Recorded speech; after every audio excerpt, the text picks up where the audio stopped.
Okay, in this lecture we're going to talk about simplifying radicals. And an expression for radicals is in simplified form only when the following things happen.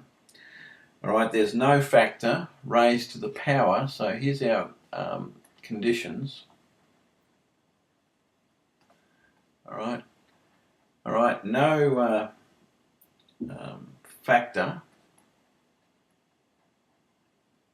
under the radical sign or symbol. Okay. Alright, has a power greater than or equal to, alright, the index. Alright, that's the root part. Number two, right, the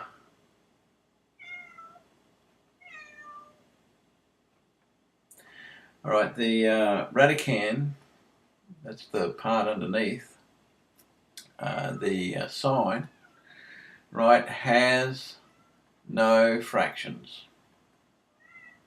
Okay, right, and no denominator, that's the lower part. Right, no denominator contains a radical. Alright, and fourthly, exponents in the radicand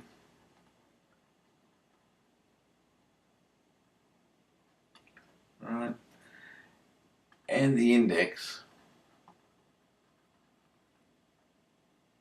have no common factors.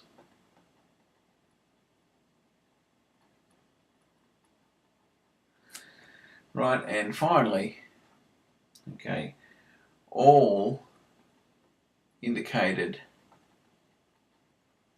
operations have been executed.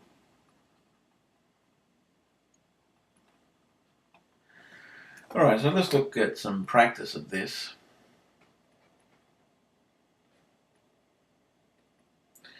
Right, so let's simplify. Right, let's suppose that we have the square root of 150.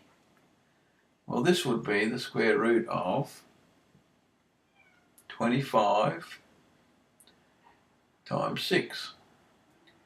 Okay, and of course we know the square root of 25 is 5, so this would be 5 root 6. Alright, let's do part B. Let's suppose we want to find negative 8 cube root of 64. Well, I know the cube root of 64 is 4, so this will be negative 32. Alright, part C. Let's suppose that I have the cube root of 125 p to the 6 q to the 8 and r to the 10.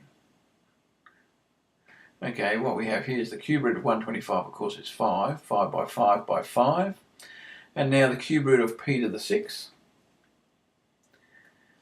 alright, is going to be p squared, of course.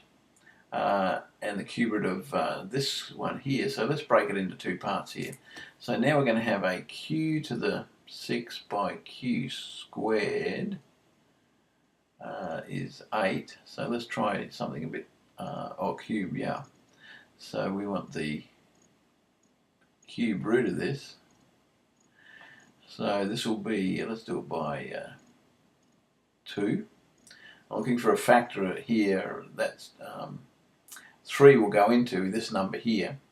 And of course 10, now that would be interesting. So what about r to the 6 by r to the 4? So this will now become 5p squared. Cube root of this will be q squared, and of r to the 6 will be that'll be q squared and cube, and then it'll be r squared, finding the cube root. And what are we left in here under the cube root? Well, we're left with the q squared, and we're left with the r to the 4. Okay, now we can go further. Alright, so we could say, well, this is 5p squared q squared r squared cube root of, let's have a look here, we could do an r cubed by a r to the 1, and let's put our q squared here. So this now becomes another r out here, so we get 5p squared q squared r cubed, and the cube root of what's left in here is a q squared r. Right, and that's how we do it. Okay, now sometimes it takes a couple of steps, or we could have just done at this point, we could have done a r cubed by a r to the 1 and done it in one step instead of those two steps. And whatever is going to work for you. Okay.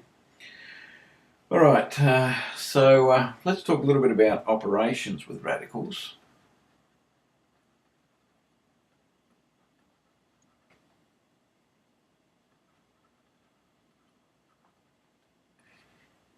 Okay, in this particular case here, alright, we're not allowed to do things like this. Let's suppose I have 2 to the square root of 7 and we have, say, 3 to the square root of 5. Now notice that we have different numbers underneath here, so different radicals here. So we can't add these together. Okay, these are what we call unlike radicals.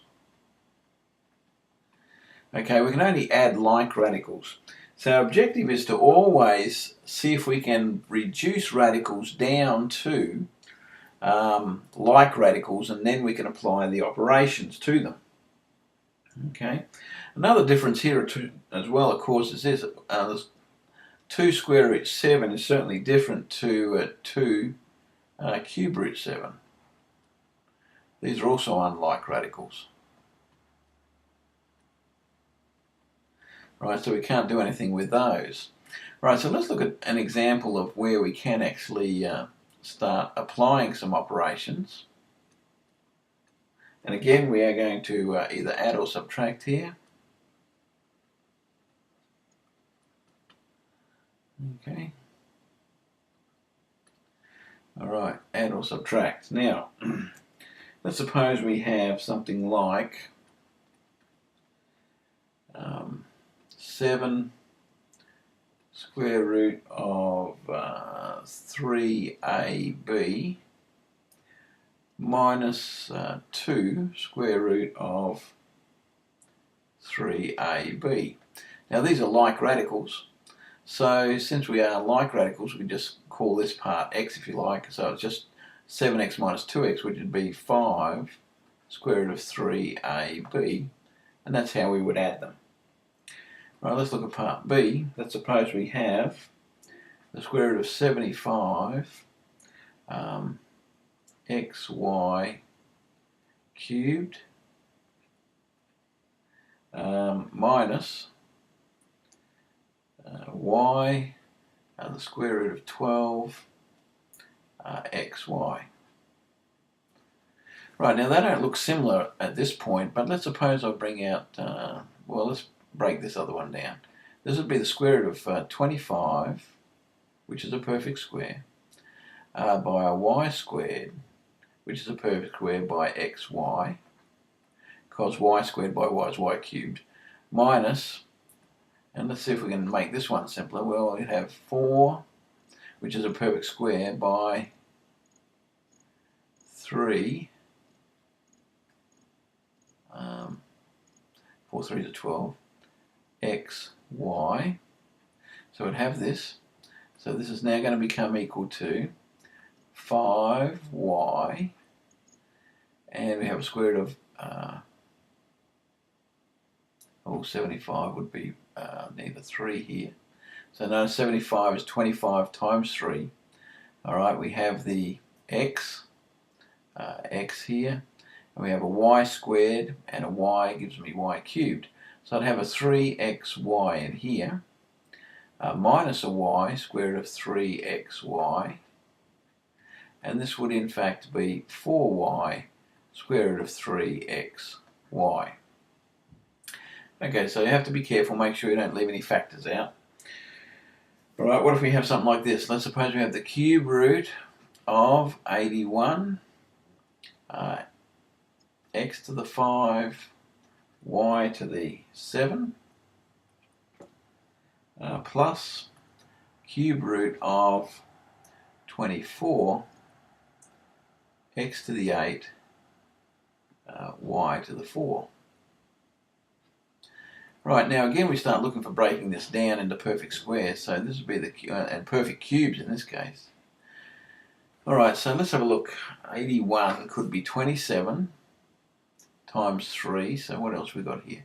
We've got an x cubed by an x squared. Notice I've got 3 and 2 is 5. And we're going to have a y to the 6 by y1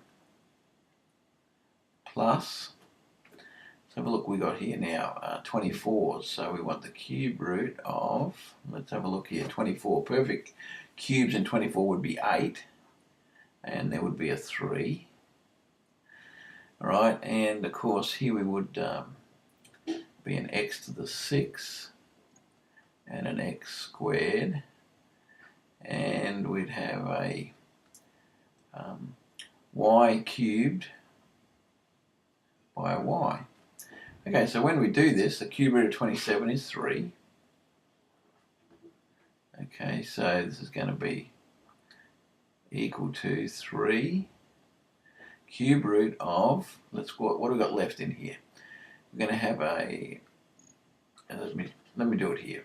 It's going to be 27, so we're going to have 3 x, cube root of x cubed is x, cube root of x to the y to the 6 is y squared, and we're going to have the cube root of 3x squared y that's left underneath the radical sign.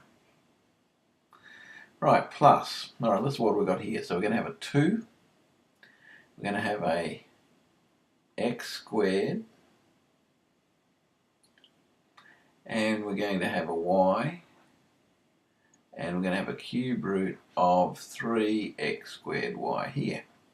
Now notice that we have a 3x squared, cube root of 3x squared y, so this will be 3x y squared plus 2x squared y cubed, in parentheses, by the cube root of 3x squared y. Okay, and that would be our result. Okay, and we applied the distributive property to this, alright, to this particular group here. Right, so that's how we do operations of addition and subtraction for radicals. We start looking for like terms, and we may need to reduce things, being very, very careful, alright, with the type of power or root we're looking at. The cube root here, this is square root up here. Okay, and then we start looking at reducing those things underneath the radical sign, and seeing if we can actually get it down to like radicals, which we have done here.